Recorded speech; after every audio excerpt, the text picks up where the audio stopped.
मसीह यीशु में आप सबकी सलामती हो। आइए हम खुदावंद की ज़िंदगी बख्श कलाम में से देखेंगे अपनी रहनुमाई के लिए। इफसियों की कलीसिया के नाम पौलुस रसूल का ख़त उसका 5वां बाब और उसकी 21वीं आयत में लिखा हुआ है, और मसीह के खौफ से एक दूसरे के ताबे रहो। यहाँ पर खुदा का बंदा पौलुस रसूल कह रहा है कि मसीह के खौफ से एक दूसरे के क्या रहो, ताबे रहो। किसी के खौफ से नहीं। बाज़ दफ़ा होता है कि घर में किसी का खौफ होता है, वो घर से बाहर हो तो हम आज़ाद होते हैं। जैसे वो घर में आ जाए तो हम कहते हैं जी पता चल जाए वो घर में आ गया, लोग सहम जाते हैं। घर के अफराद या बच्चों को डराया जाता है फ़लाँ से, किसी भी बड़े से बुज़ुर्ग से, तो वो डर जाते हैं। लेकिन यहाँ पर जो ताबेदारी के लिए लफ्ज़ इस्तेमाल हुआ है ग्रीक का, यूनानी का, वो है होपाटासो, जिसका मतलब है अपनी मर्ज़ी से अपने आप को पेश करना ताबेदारी के लिए, कि मैं हाज़िर हूँ, मुझे बताया जाए क्या करना है, मैं काम करूँगा या मैं ताबेदारी करूँगा। अगर आगे हम इसको पढ़ें तो यहाँ पर पौलुस रसूल मियाँ बीवी के तल्लक़ की बात कर रहा है, और फिर उसको मिसाल देकर मियाँ बीवी की कि बीवी जो है अपने शोहर के ताबे रहे, और शोहर से कहा गया कि वो अपनी बीवियों से मोहब्बत रखे। फिर उसको उसने कलीसिया के साथ और खुदा के साथ उस तल्लक़ को जोड़ा है कि यीशु मसीह हमारा दुल्हा है, और जो दुल्हन है वो अपने शोहर के, अपने यीशु के ताबे रहे, अपने दुल्हा के ताबे रहे,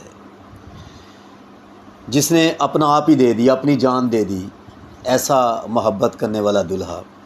और अगर आगे चलें, छठे बाब में लिखा है औलाद को कहा गया है कि अपने माँ बाप के ताबे रहो, ताबेदारी करो, उनकी फरमाबरदारी करो। और लिखा है कि ये पहला हुक्म है जिसके साथ वादा है।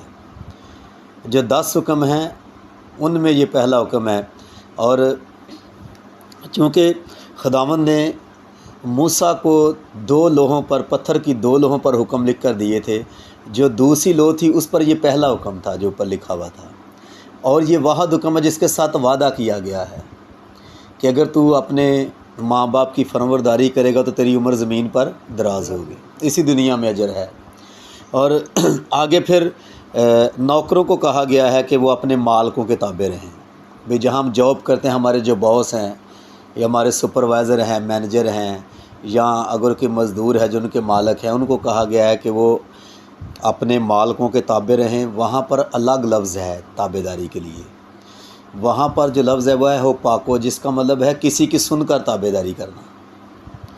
भाई हमारे बॉस जो हैं या हमारे सुपरवाइज़र, वो हमें बताते हैं, हमें ऑर्डर करते हैं कि आपने ये करना है, या यहाँ पर आपने ड्यूटी करनी है, आपने यहाँ पर रहना है, तो हम उनकी सुनकर ताबेदारी करते हैं।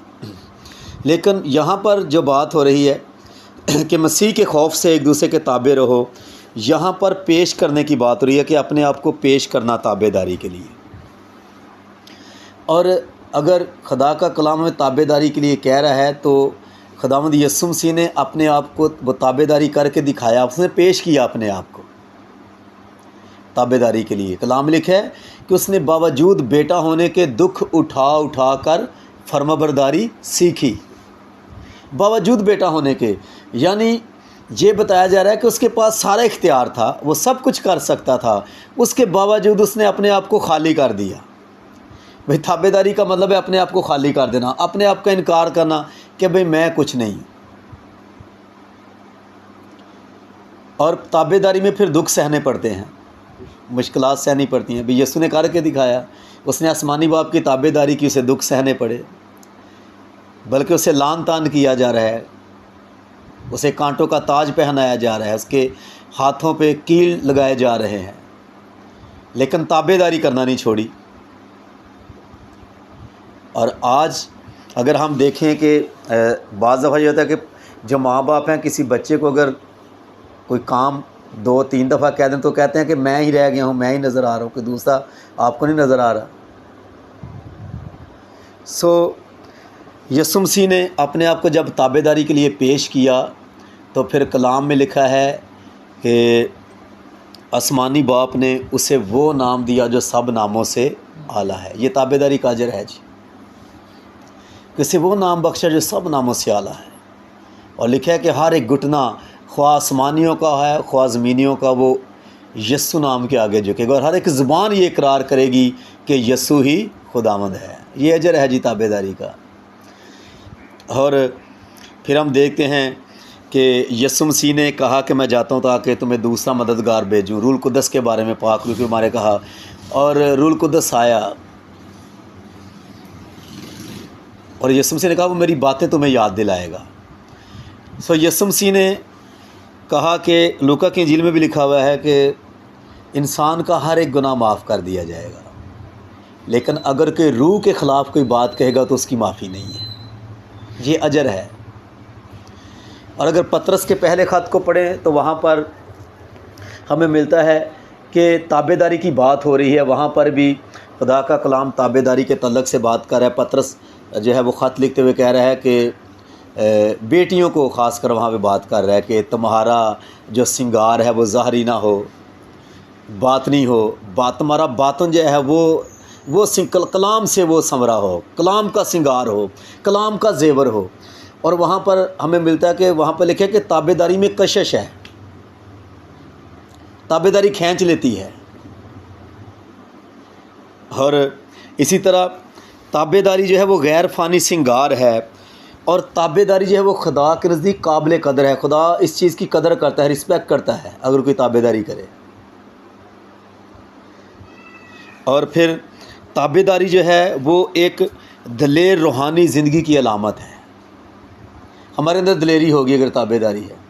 आप देखें नाफरमान शख्स जो है वो बेटा है बेटी है, उसके अंदर खौफ होगा, लेकिन अगर ताबेदारी है तो दलेरी होगी, हम दलेर होंगे, खौफ नहीं होगा। और ताबेदारी करने वाली बेटियों को एक बड़ा रुतबा दिया गया है। पतरस के पहले ख़त में लिखा है ताबेदारी करने वाली को सारा की बेटियां कहा गया है, जब आप इब्राहिम की बीवी थी।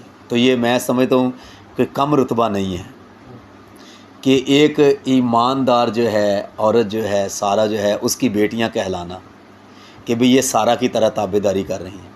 उसने ताबेदारी करके तो उसके बारे में लिखा है कलाम में कि वो इब्राहिम की इतनी ताबेदारी करती थी, उसे खुदावंद कहती थी, खुदावंद का मालिक, उसे मालिक कहती थी। और अगर कलाम में हम देखें जिन लोगों ने खुदा की ताबेदारी की खुदा ने सरफराज किया। कलाम को पढ़ के देख लें, जिन लोगों ने ताबेदारी नहीं की वो बर्बाद हो गए, उनकी खिदमत बर्बाद हो गई, मसा ख़राब हो गया। साउल को सैमुअल ने कहा जब वो फ़िलिस्तीनियों को लिए लड़ने के लिए गया तो उसने कहा कि तूने कोई चीज़, खुदा ने कहा कि तूने कोई चीज़ नहीं छोड़नी, कोई चीज़ वहाँ से लेकर नहीं आनी। उसने पता है क्या किया, जब वो लड़ाई करके वापस आए तो वो वहाँ से जानवर ले आया। जब वो सैमुअल से मिलने आया तो सैमुअल ने पूछा कि हाँ भाई तूने कलाम के मुताबिक जो खुदा ने कहा वही क्या करा? हाँ जी बिल्कुल वही काम किया। तो उसने कहा फिर ये जानवरों का आवाज़ें कैसी हैं ये? तो पता क्या कह रहा है, ये नहीं कह रहा कि मैंने गलत किया, मैंने बात नहीं मानी। बाज़ दफ़ा लोग गलती करके उसको जस्टिफाई करते हैं कि जी मैं ठीक, कह रहा है जी वो मैं जानवर इसलिए लेके आया हूँ ताकि ये कुर्बानी करेंगे खुदा के हजूरी में। तो उसने कहा कि या खुदा कुर्बानी से इतना ही खुश होता है जितना इस बात से कि उसकी फर्माबरदारी की जाए। खुदा तो ताबेदारी से खुश होता है कि उसकी ताबेदारी की जाए। उसकी बादशाही जाती रही, उसके बेटे मर गए। एली काहिन था, उसके बेटों ने नाफरमानी की, हलाक हो गए, कहानत उसके ख़ानदान से जाती रही। समसून की स्टोरी हमारे सामने है। खुदा ने उसे ब्लेस किया, मसा दिया हुआ था। एक गधे की हड्डी के जबड़े से हज़ारों फ़लस्तीनियों को उसने मार दिया, लेकिन नाफरमानी की, अपने माँ बाप की भी, और उनकी मर्ज़ी के ख़िलाफ़ शादी की, और फिर खुदा की नाफरमानी की, राज बता दिया। तो क्या हुआ, मसा जाता रहा, उसे ले गए, पकड़ के बांध लिया, आंखें निकाल दी। लेकिन जिन लोगों ने ताबेदारी की उन्हें खुदा ने सरफराज किया, बुलंदियों पर लेकर गया। दाऊद ने ताबेदारी की, खुदा ने कहा मेरे दिल के माफ़िक मेरा बंदा मिल गया। कहाँ एक चरवाहा भेड़ बकरियाँ चराने वाले से बादशाह बना दिया। इब्राहिम को बुला लिया उसके घराने से, ताबेदारी की, उसके पीछे चल पड़ा, कोई सवाल नहीं किया खुदा तू मुझे क्या देगा, कहाँ लेकर जाएगा। बाज़ दफ़ा हमें सिर्फ यही पता होता है कि हमने ताबेदारी करनी है, हमने वो काम छोड़ने जो खुदा को पसंद नहीं। और फिर देखें उसको खुदा ने ईमानदारों का बाप कहा है, कौमें उसके सुलभ से निकली हैं। सो इस बात को जाने कि जब हम ताबेदारी करते हैं तो सरफराजी, तरक्की, खुशहाली हमारी ज़िंदगी का हिस्सा होती है। सो आज के कलाम के वसीला से मेरी दिली दुआ है कि एक एक ज़िंदगी पर जिन्होंने खुदा के कलाम को सुना है उन्हें फ़ज़ल बख्शे कि वो खुदा की ताबेदारी में रहें, मसीह के खौफ से एक दूसरे के ताबे रहें, ताकि खुदा उन ज़िंदगियों में अपने मंसूबे पूरे करे और उन्हें दुनिया की बुलंदियों पर लेकर जाए। आमीन।